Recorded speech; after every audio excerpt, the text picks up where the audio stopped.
Boa noite, investidores. Estamos aqui para mais um fechamento semanal de mercado, o primeiro do ano de 2025, né, dia 3 de janeiro. E pessoal, é importante fazer uma ressalva aqui, especialmente nas últimas 2 semanas, né, desde o feriado de Natal, o mercado ele negocia com muito pouca liquidez, né? Muito pouca liquidez, o que isso significa? Um volume baixo de negociações. Afinal de contas, está todo mundo de férias já, né? Então, é perigoso ficar fazendo inferência sobre os movimentos de mercado nesse período, afinal de contas, qualquer operação em volume maior pode fazer preço no mercado. E a gente também tem um calendário muito esvaziado de dados após o Natal. Então acho que é mais a pena a gente fazer uma breve, como é que a gente fechou o ano e como é que foi a semana, onde a gente começa o ano de 2025, né? Então lá fora, principalmente nos Estados Unidos, né, a gente fechou um ano com desempenho positivo de bolsa, economia muito forte, e com o Fed cortando juros. O que ficou evidente no final do ano, principalmente após a última decisão de juros do Fed, onde eles decidiram cortar os juros, foi que eles foram precipitados na velocidade e na magnitude dos cortes. O que isso quer dizer? Não era para ter cortado tanto.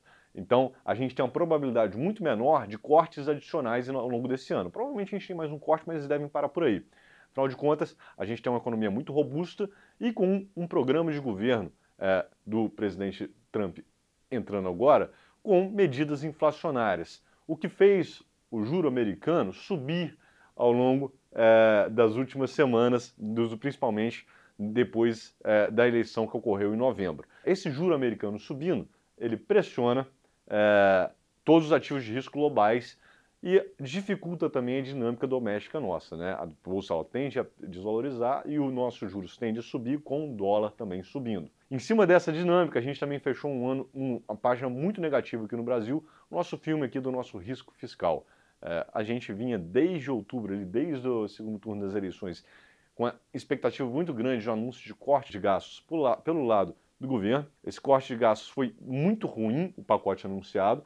Além disso, o trâmite dos poucos pacotes que foram aprovados na Câmara e no Senado nesse ano, essas medidas elas foram desidratadas. E com o governo falhando muito na comunicação e não dando sinais de que ele vai dar um cavalo de pau, que ele vai fazer uma reversão dessa tendência de crescimento de gastos. Então a gente fechou um ano com risco fiscal muito acentuado e com um cenário externo lá fora não ajudando a gente. E por isso, os principais destaques aqui nesse fechamento de ano foi a disparada do dólar, né? Inclusive com o Banco Central fazendo leilão de dólar, ou seja, comprando real e vendendo dólar para poder diminuir a volatilidade, dar uma acalmada nessa subida drástica.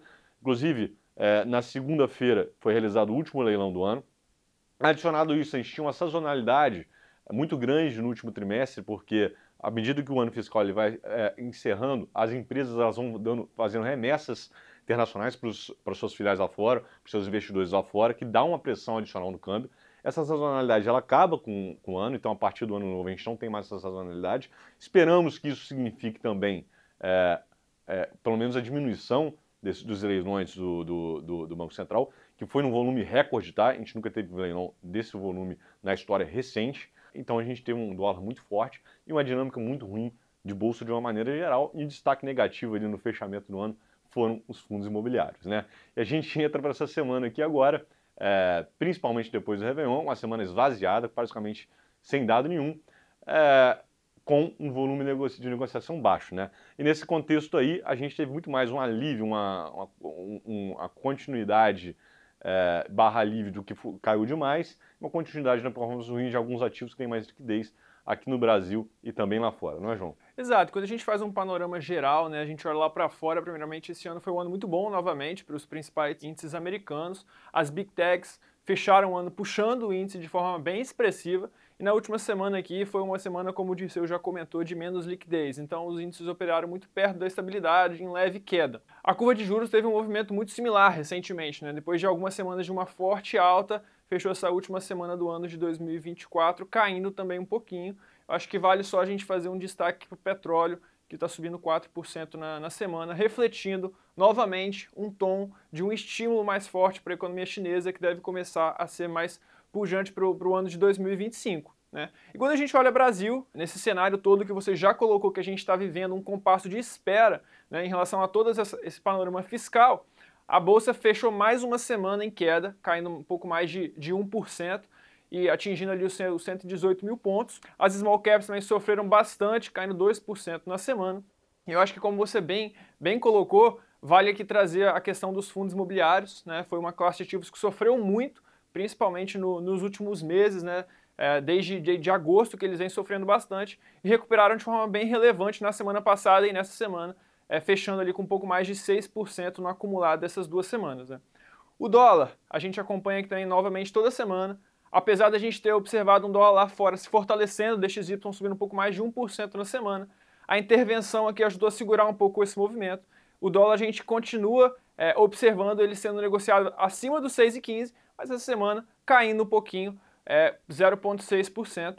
E de certa forma a gente encaminha, basicamente o mercado fica em compasso de espera para a semana que vem, que os investidores começam a retornar, a liquidez começa a voltar para os mercados, e a gente deve ter algumas pautas também que movimentam um pouco mais o mercado no calendário econômico, né, Dirceu? Importante ressaltar também que o Congresso está de férias, né, a gente não deve ter nenhuma medida concreta passando até a volta do recesso, que só vai acontecer lá em fevereiro, né? Mas como você disse, semana que vem, aí de fato a gente já volta com um calendário mais pujante, principalmente acerca dos dados econômicos. Bom, na semana que vem a gente vai ter inflação ao consumidor e ao produtor na zona do euro e em alguns países importantes da zona do euro, como a Alemanha.